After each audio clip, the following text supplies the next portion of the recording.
तो मैग्नीशियम का रिएक्शन कराएंगे HCl के साथ में। तो मैग्नीशियम क्या करेगा, इस हाइड्रोजन को डिस्प्लेस करके मैग्नीशियम क्लोराइड बना देगा MgCl2। MgCl2 क्यों? क्योंकि मैग्नीशियम की वैलेंसी 2 है और क्लोरीन की वैलेंसी 1 है, तो MgCl2 plus hydrogen gas. Balance करके देखेंगे तो इधर मैग्नीशियम का एक है एटम, इधर भी एक है। क्लोरीन के इधर दो है लेकिन इधर एक है, तो इधर 2 लगा दो तो क्लोरीन तो बैलेंस हो ही गया और हाइड्रोजन भी बैलेंस हो गया। ठीक है। इसके बाद अगला देखेंगे, थर्ड एग्जांपल। ये हम प्रॉपर्टीज कर रहे हैं, reaction of metals with dilute acids.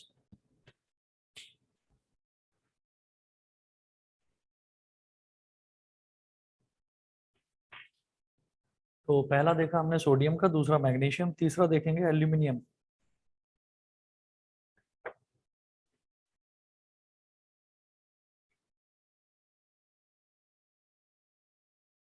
Aluminium metal first Aluminium metal first reacts slowly. Aluminium metal first reacts slowly with dilute HCl due to the presence. First reacts slowly with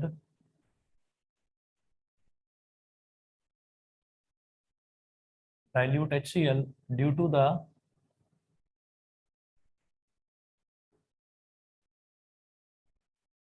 the presence of a tough protective layer of aluminium oxide. Due to the presence of a tough protective layer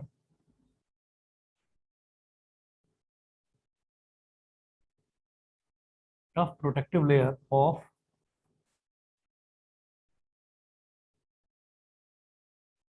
aluminium oxide. Tough protective layer of aluminium oxide, इसको underline कर लीजिए, full stop. On its surface, tough protective layer of aluminium oxide on its surface,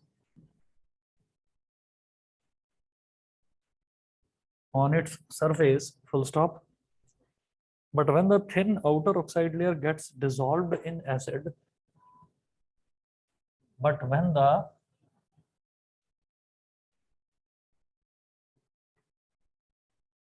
thin outer oxide layer, but when the thin outer oxide layer gets dissolved in acid, gets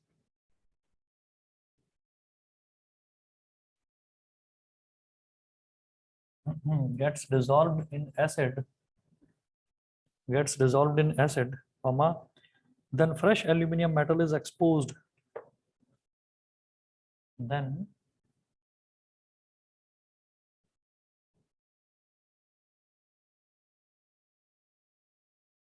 fresh aluminium metal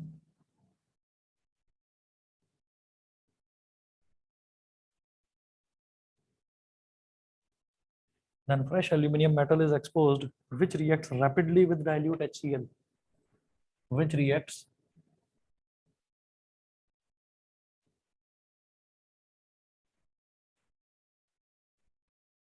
rapidly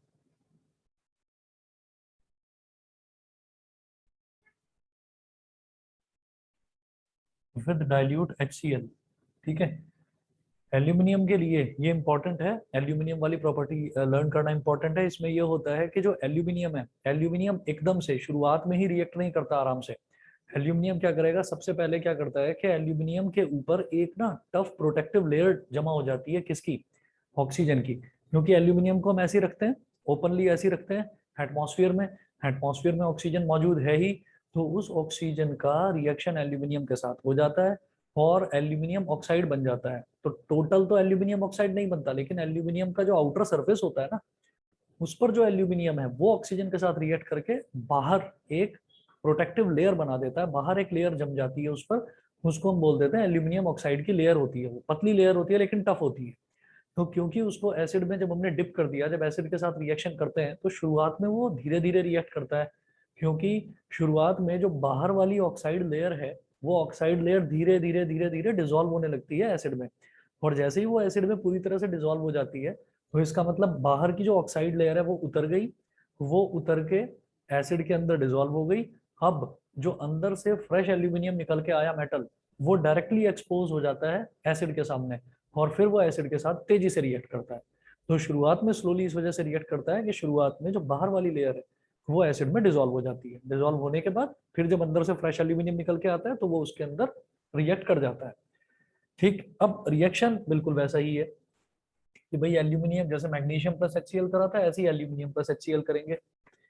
तो aluminium plus HCl, aluminium plus HCl वही है कि aluminium जो है hydrogen को displace कर देगा, तो एल्यूमिनियम क्लोराइड बन जाएगा। कैसे? क्लोरीन की वैलेंसी 1 होती है और एल्यूमिनियम की होती है +3, तो क्या बनेगा AlCl3 प्लस हाइड्रोजन गैस, ये हो गया H2। ठीक है, अब देखिए बैलेंस करेंगे तो क्लोरीन के इधर 3 है और इधर 3 बनाने के लिए मुझे क्या करना पड़ेगा, इधर 3 लगाऊंगा। अगर मैं इधर 3 लगा दूंगा तो क्लोरीन के तो 3 हो जाएंगे लेकिन हाइड्रोजन के हो जाएंगे 3। यहाँ पर है 2, तो 2 और 3 को बैलेंस कैसे किया जाता है, उनका एलसीएम लेकर। एलसीएम क्या होता है 6, तो यहाँ तो लगा दो 3। अब हाइड्रोजन के 6 हो गए, यहाँ लगा दो 6। अब क्या होगा, क्लोरीन के 6 हो गए। क्लोरीन के 6 बनाने के लिए क्या करेंगे, यहाँ 2 लगाएंगे तो क्लोरीन का 3 2 6, लेकिन एल्यूमिनियम के 2 हो गए, उसको मैं ठीक कर सकता हूँ यहाँ पर 2 लगाकर, तो ट्वाइस ऑफ एल्यूमिनियम। अब आप एल्यूमिनियम के देखो कितना हो गया, 1 2 2, 2 एटम एल्यूमिनियम के हो गए, 1 2 2, 2 एटम इधर भी एल्यूमिनियम के। क्लोरीन के 3 2 6, क्लोरीन के 6, और हाइड्रोजन के 2 3 6, हाइड्रोजन के 6। तो इस तरह से ये बैलेंस हो गया। तो एल्यूमिनियम वाला याद रखना कि इसमें शुरुआत में वो स्लोली होता है क्योंकि उसके बाहर एक प्रोटेक्टिव लेयर जमा होती है एल्यूमिनियम ऑक्साइड की। अगला एग्जांपल देखेंगे, fourth.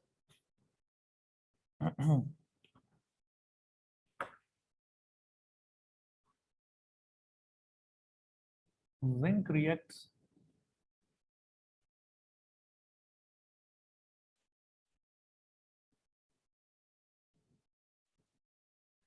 zinc reacts with dilute HCl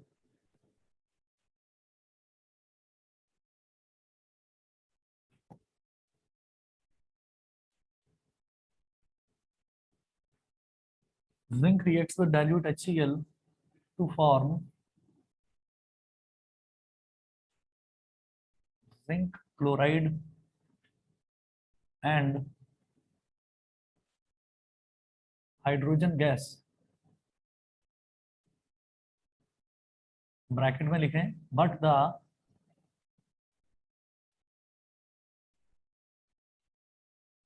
reaction is less rapid than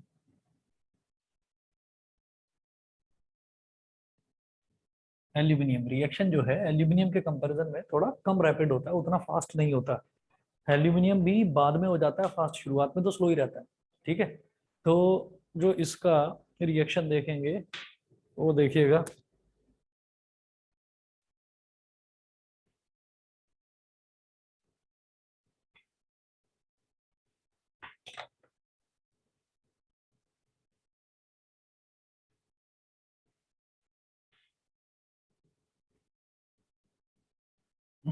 Zn plus HCl, तो ये हाइड्रोजन को डिस्प्लेस करेगा, क्या बन जाएगा ZnCl2, ZnCl2 plus hydrogen gas plus H2 gas. Balance करने के लिए इधर 2 लगा दो, हो गया बैलेंस। क्लोरीन के भी 2, क्लोरीन के 2, हाइड्रोजन के 2, हाइड्रोजन के 2, जिंक का तो एक एक है ही एटम, हो गया बैलेंस। ठीक है, चलिए जी, ये जिंक का हुआ। जिंक के बाद आयरन का देखेंगे, फिफ्थ है iron reacts slowly. Iron reacts slowly with cold dilute HCl to give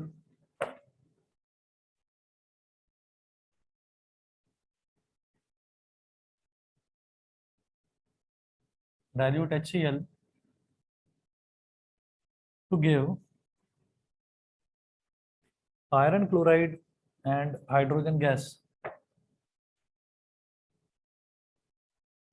iron bracket में लिख देना बेटा second, iron second chloride. Second का मतलब वो वाला एफ ही लेना है जिसकी वैलेंसी 2+ होती है। Iron second chloride and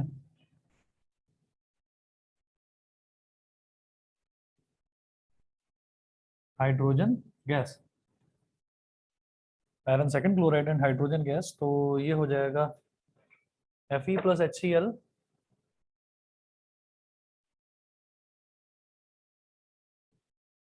gives, hydrogen को डिस्प्लेस करेगा तो बनेगा FeCl2 plus H2 gas. Balance कैसे करें, बस 2 लगा दो यहाँ पर, हो गया बैलेंस। उसके बाद सिक्स्थ है copper does not react with, अगला एग्जांपल ले रहे हैं कॉपर का, तो copper does not react with dilute HCl और डाइल्यूट H2SO4, डाइल्यूट HCl और डाइल्यूट H2SO4 एट ऑल, बिल्कुल रिएक्ट नहीं करता। मतलब रिएक्शन ये हो जाएगा कॉपर प्लस HCl, तो इसका कोई रिएक्शन नहीं है, नो रिएक्शन। ठीक है, सभी को क्लियर है? ऑनलाइन वाले बच्चे बताएं। सर। Yes sir. ठीक है, यस सर। ओके। ये तुम्हारे दोस्त की आवाज थी। ज्यादा ज्यादा खुश है आज। सर खुश तो मैं रोज ही रहता हूँ। अच्छा चलो ठीक है, माय मिस्टेक। चलिए आगे चलते हैं, आगे नोट करें। मेटल्स रिएक्ट विद, जिस तरह से हमने ये सारे रिएक्शन, जो हमारा ये टॉपिक था, ये था केमिकल प्रॉपर्टीज में, इसमें हम थर्ड टॉपिक देख रहे थे, reaction of metals with dilute acids. तो जैसे मैंने देखा यहाँ पर डाइल्यूट HCl को लिया, इसी तरीके से अगर हम H2SO4 के साथ रिएक्शन करते हैं तो देखिएगा क्या होगा। ये सारे रिएक्शन HCl के साथ थे, अब इन्हीं सारे मेटल्स के रिएक्शन H2SO4 के साथ देखेंगे।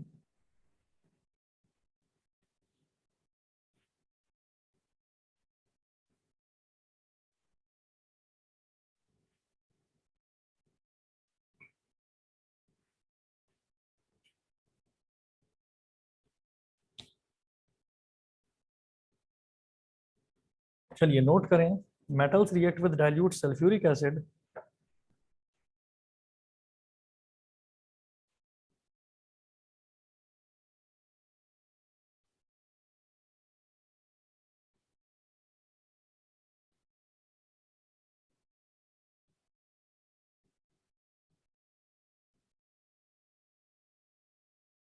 metals react with dilute sulfuric acid to give metal sulfates and hydrogen gas.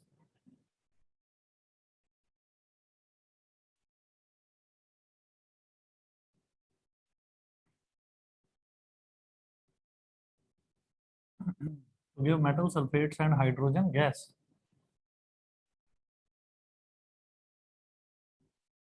To give metal sulfates and hydrogen gas.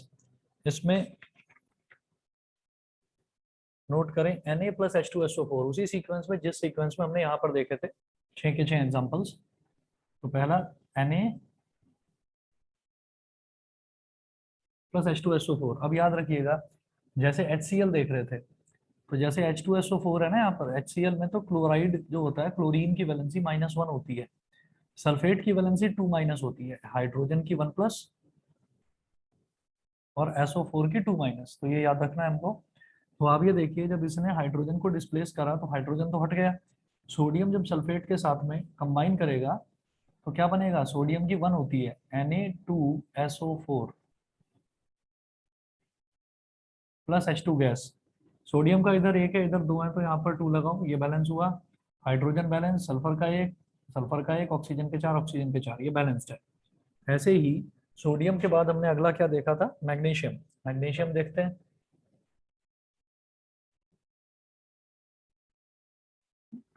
Mg plus H2SO4, तो यहाँ पर क्या होगा, यहाँ पर क्या है कि मैग्नीशियम की वैलेंसी 2+, SO4 की वैलेंसी भी 2-, तो 2 से 2 कैंसिल आउट हो जाएगा।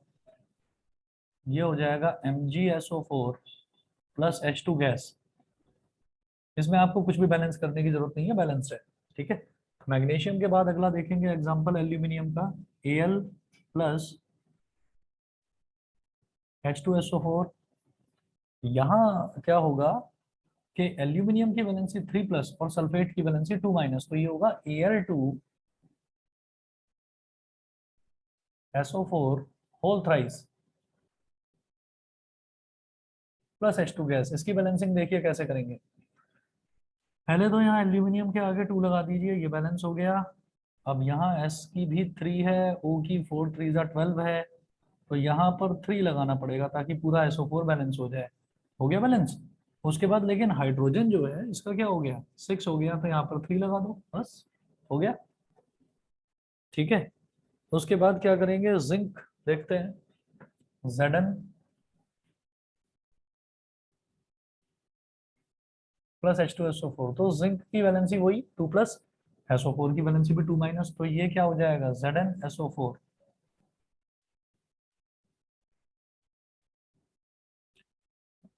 Plus H2 gas.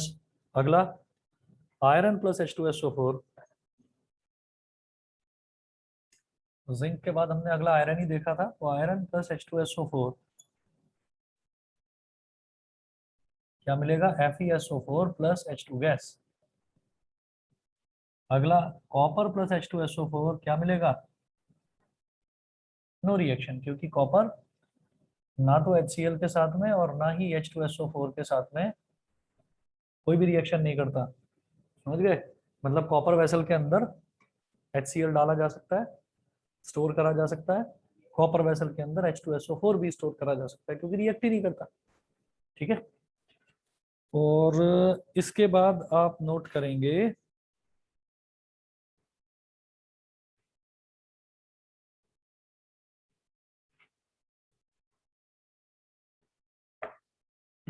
जो जैसे मान लीजिए हमने HCl के लिए देखा, H2SO4 के लिए देख लिया, अब ऐसे ही एक और एसिड होता है HNO3 नाइट्रिक एसिड। तो नाइट्रिक एसिड में क्या होता है कि नाइट्रिक एसिड यहाँ पर क्या है, सब में हाइड्रोजन हाइड्रोजन हाइड्रोजन, सब में हाइड्रोजन इवॉल्व हो रहा है। लेकिन नाइट्रिक एसिड जो है, नाइट्रिक एसिड मेटल्स के साथ रिएक्ट नहीं करता। एक्सेप्शंस हैं, एक दो एक्सेप्शंस हैं, वो भी डिस्कस करेंगे। वो मेटल्स के साथ रिएक्ट नहीं करता और हाइड्रोजन गैस भी इवॉल्व नहीं करता। ठीक है, तो वो नोट करेंगे, और उसका रीजन क्या है, वो रीजन इधर लिख रहा हूं मैं। सर हाँ जी बोलो। सर सिलिकेट का केमिकल फॉर्मूला क्या होता है? एक मिनट रुको, इधर थोड़ी आवाज आ रही है। हाँ, क्या बोल रहे हो, सिलिकेट का? Yes sir. सिलिकेट का केमिकल फॉर्मूला मुझे अभी एक्चुअली अभी ध्यान नहीं है, मैं पता करके बता दूंगा। ठीक है सर। ठीक है, सिलिका सिलिकेट मैं पता करके बताऊंगा, कंफर्म करके। एक्चुअली सिलिका और सिलिकेट में मैं कंफ्यूज हो रहा हूँ। चलिए, when a metal reacts with dilute nitric acid then hydrogen gas is not evolved। Nitric acid वाला केस नोट करेंगे।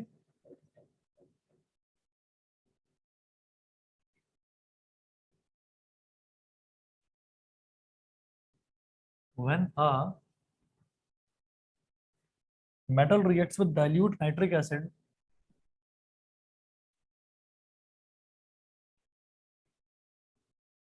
when a metal reacts with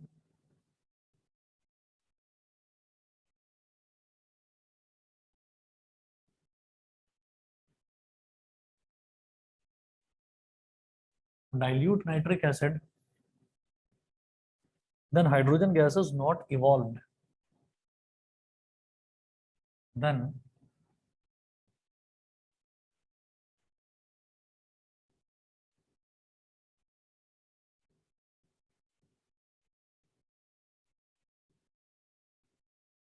hydrogen gas is not evolved because, अब इसका रीजन देखिएगा,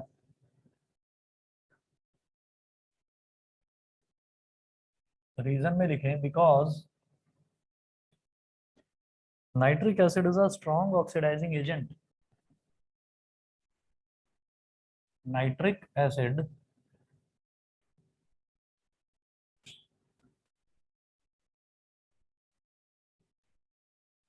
is a strong oxidizing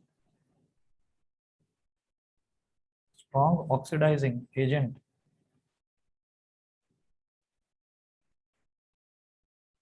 full stop. So as soon as hydrogen gas is formed,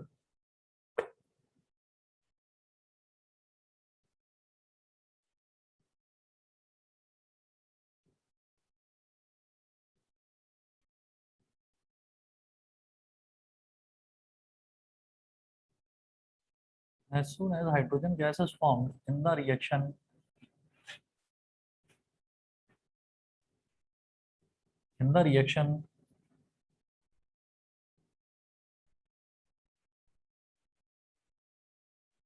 between a metal and nitric acid,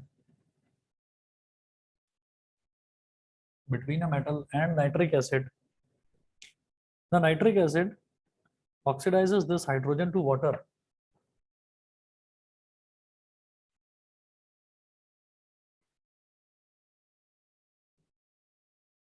The nitric acid oxidizes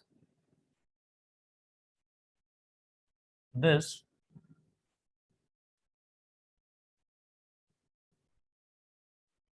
hydrogen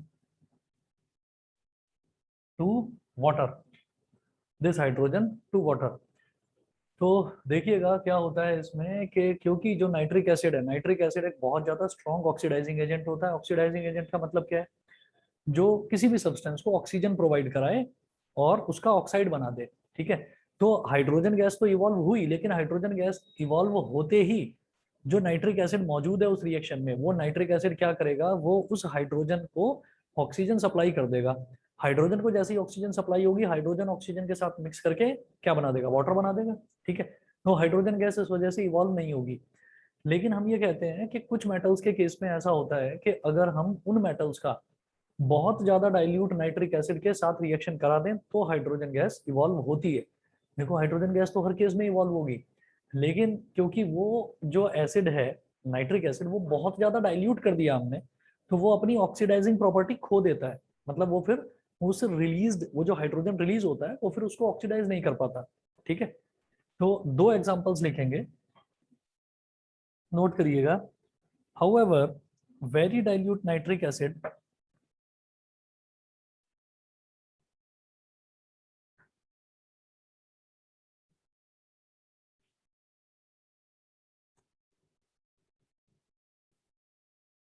however very dilute nitric acid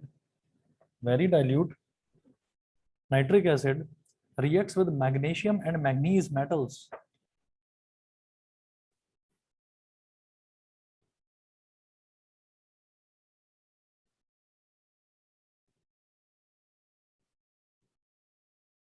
reacts with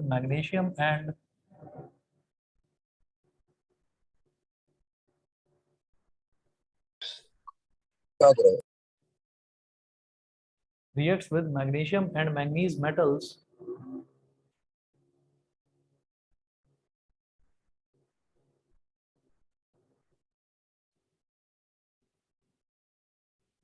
to evolve hydrogen gas। अब देखिएगा magnesium का reaction, Mg plus HNO3।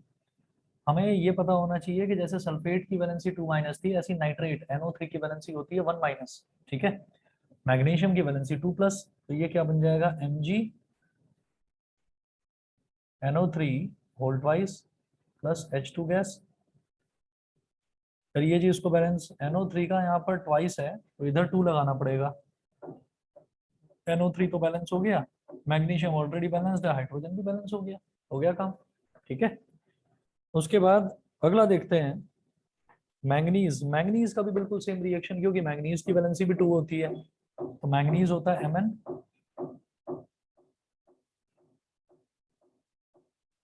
Plus HNO3 gives MnNO3 whole twice plus H2 gas. तो यहाँ पर भी balance करने के लिए 2 लगा दिया। ठीक है, बस याद रहे कंडीशन यहाँ पर क्या है? Very dilute nitric acid. तो ये जो छोटी छोटी कंडीशंस है ना, ये हमको याद रखनी है इसमें। चलिए, चलिए जी आगे कंटिन्यू करता हूँ, बस 1 मिनट रुकिए, मैं अभी आ रहा हूँ।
हम अगली केमिकल प्रॉपर्टी करने से पहले,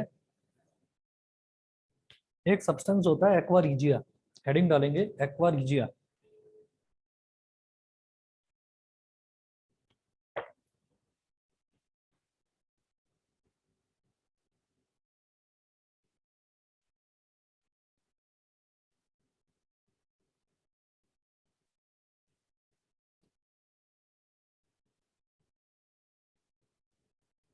इसमें लिखें aqua regia is a freshly prepared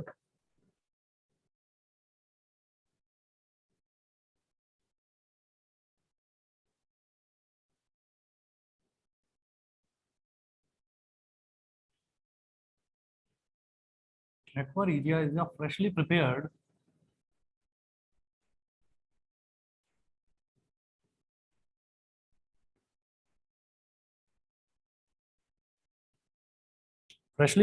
mixture of one part of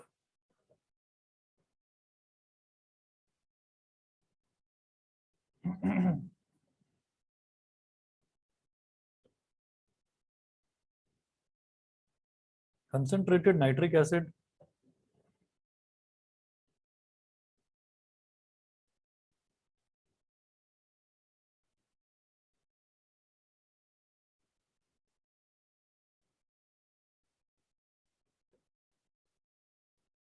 and 3 parts of concentrated hydrochloric acid.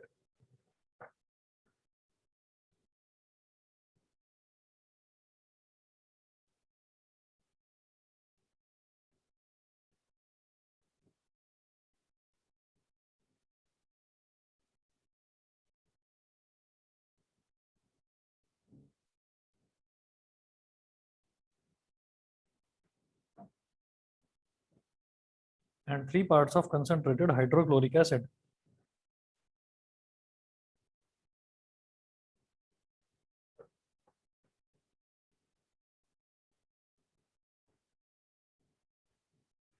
Ratio हो गया मतलब 1:3 का। 1:3 का मतलब ये है कि अगर मान लो मैंने 1 ml नाइट्रिक एसिड ले लिया तो मुझे 3 ml हाइड्रोक्लोरिक एसिड लेना पड़ेगा। अब हम ये जानते हैं जो नाइट्रिक एसिड होता है, नाइट्रिक एसिड ज्यादा स्ट्रांग होता है, ठीक है। लेकिन अगर सिर्फ नाइट्रिक एसिड की बात करी जाए तो नाइट्रिक एसिड जितना जितना नुकसान नाइट्रिक एसिड की वजह से होगा, अगर हमें उससे थोड़ा सा ज्यादा लेवल का नुकसान करवाना है, ठीक है, नुकसान इन द सेंस ये है कि हम मान लीजिए कहीं पर कोई इस तरीके के स्टेन्स हैं जिनको हमें साफ करने में बड़ी दिक्कत आ रही है, हमने स्ट्रॉन्ग से स्ट्रॉन्ग, कंसंट्रेटेड से कंसंट्रेटेड हमने एसिड ले लिया, लेकिन हम उसको साफ नहीं कर पा रहे हैं, किसी मेटल सरफेस की हमको सफाई करनी है, तो फिर लास्ट रिजॉर्ट बचता है एक्वारीजिया का। एक्वारीजिया क्या करता है, एक्वारीजिया में इतनी पावर होती है, इतनी पावर होती है कि ये पावरफुल से पावरफुल मेटल को भी डिसॉल्व कर देता है, पिघला देता है, ठीक है।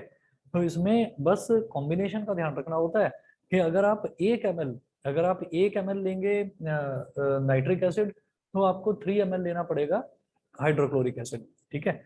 और उसी तरीके से रेशो आप बढ़ाते चले जाओ, अगर आपको ये 100 ml लेना है तो ये 300 ml लेना पड़ेगा, अगर आपको मान लो ये 6 ml लेना है तो 6 3 18, वो 18 ml लेना पड़ेगा, ऐसा होता है, ठीक है। नोट करें, aqua regia aqua regia can dissolve all metals,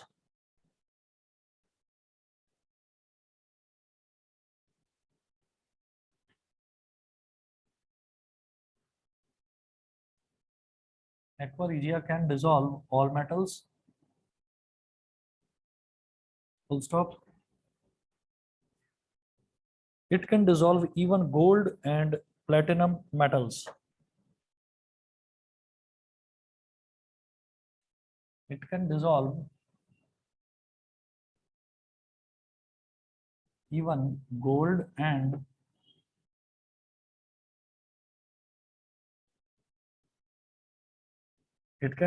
even gold and platinum metals. Bracket में लिखें, दो कंसंट्रेटेड नाइट्रिक एसिड, दो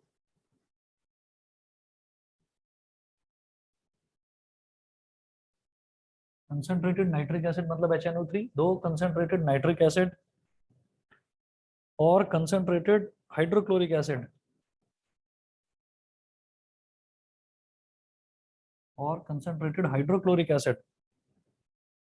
alone cannot dissolve gold or platinum metals. Alone cannot dissolve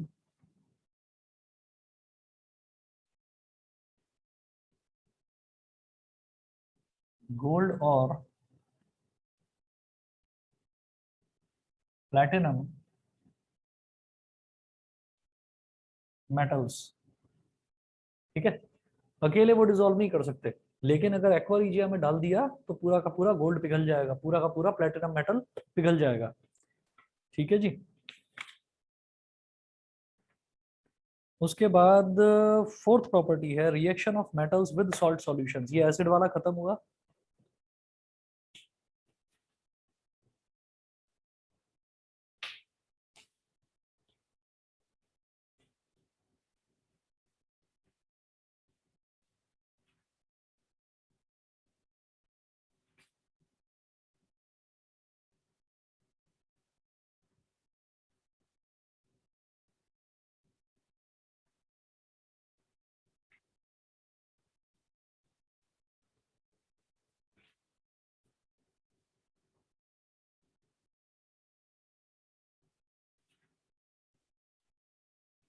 reaction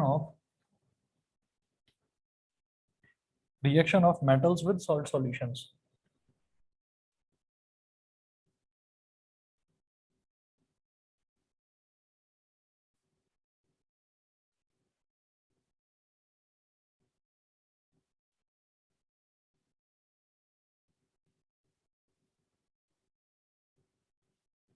reaction of metals with salt solutions, तो ये बेहद आसान है। इसमें आप ये देखेंगे कि अगर हम सॉल्ट सॉल्यूशन, बल्कि लिखें पहले एक लाइन लिख लो यहाँ पर, ये बिल्कुल डिस्प्लेसमेंट रिएक्शन के जैसा है। कैसे? नोट करें, a more reactive metal displaces a less reactive, a more reactive metal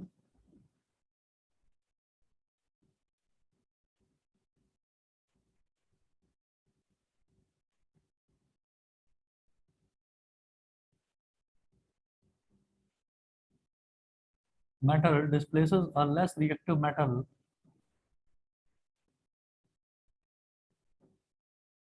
a more reactive metal displaces a less reactive metal from its salt solution from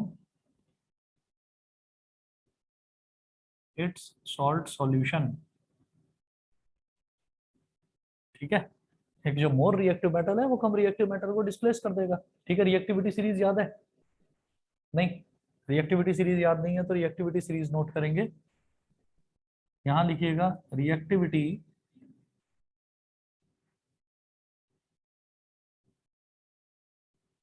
series of metals. ये reactivity series of metals वही है जो first chapter में आप लोग कर चुके होंगे। मेटल्स की रिएक्टिविटी सीरीज, सबसे पहले potassium, sodium, calcium, magnesium, potassium, sodium, calcium, potassium, sodium, calcium, magnesium, aluminium, zinc, iron, aluminium, zinc, iron, tin, aluminium, zinc, iron, tin, lead, hydrogen, copper, lead, hydrogen, copper, mercury, silver, gold. Mercury होता है Hg, और फिर इसके नीचे आएगा, क्या आपको दिखाई नहीं देगा? सर Hg के सिल्वर नीचे एंड गोल्ड। सिल्वर यानी कि Hg, और फिर गोल्ड। तो ये जो है यहां से और यहां तक, ये है डिक्रीजिंग रिएक्टिविटी। डिक्रीजिंग रिएक्टिविटी मतलब क्या है कि सबसे ऊपर वाला सबसे ज्यादा रिएक्टिव, उसके नीचे वाला और कम, उसके नीचे वाला और कम, तो धीरे धीरे जो है रिएक्टिविटी जो है वो घटती चली जाती है। तो अगर हम किसी भी एक मेटल की बात करते हैं और किसी एक सॉल्ट सॉल्यूशन की बात करते हैं, तो मेटल जो है, अगर वो मेटल उस सॉल्ट सॉल्यूशन में जो मेटल मौजूद है, मेटलिक पार्ट जो मौजूद है, अगर उससे ज्यादा रिएक्टिव होगा तो उसको डिस्प्लेस कर देगा, और सिंपली डिस्प्लेसमेंट रिएक्शन की तरह होगा। अभी 2-3 एग्जांपल देखेंगे, समझ जाओगे आप।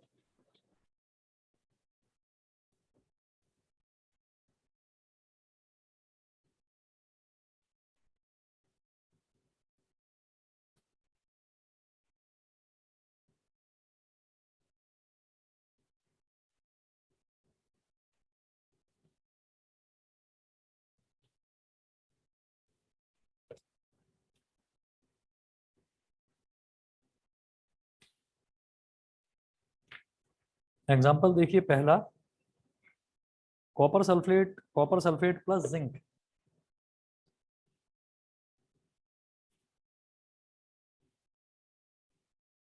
CuSO4 copper sulphate plus zinc.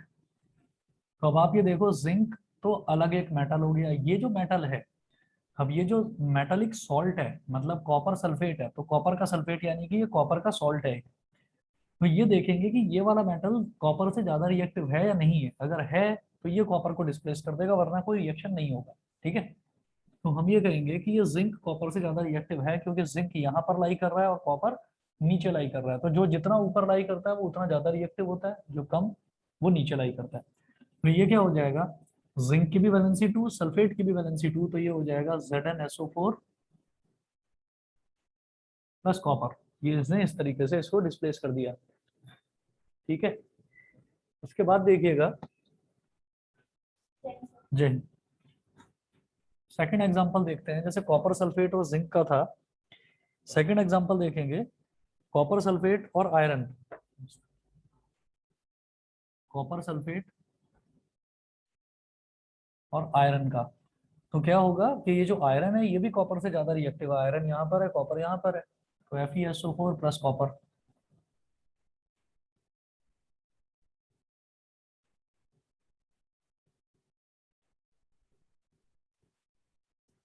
Third example, reaction of copper with silver nitrate solution. Silver nitrate होता है AgNO3,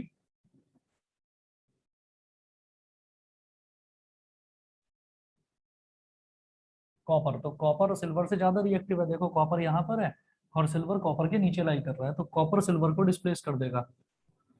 तो कॉपर की वैलेंसी 2 होती है, NO3 की 1 होती है, तो CuNO3 whole twice, CuNO3 whole twice, और सिल्वर अलग आ जाएगा। बैलेंस करने के लिए इधर 2 लगा दो और इधर 2 लगा दो, कॉपर तो बैलेंस्ड है।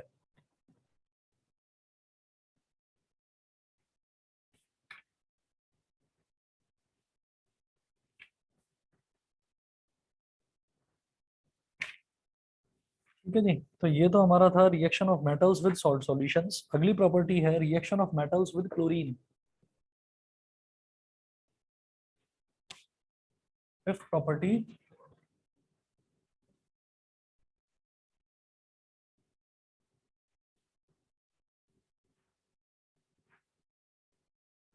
Reaction of metals with chlorine.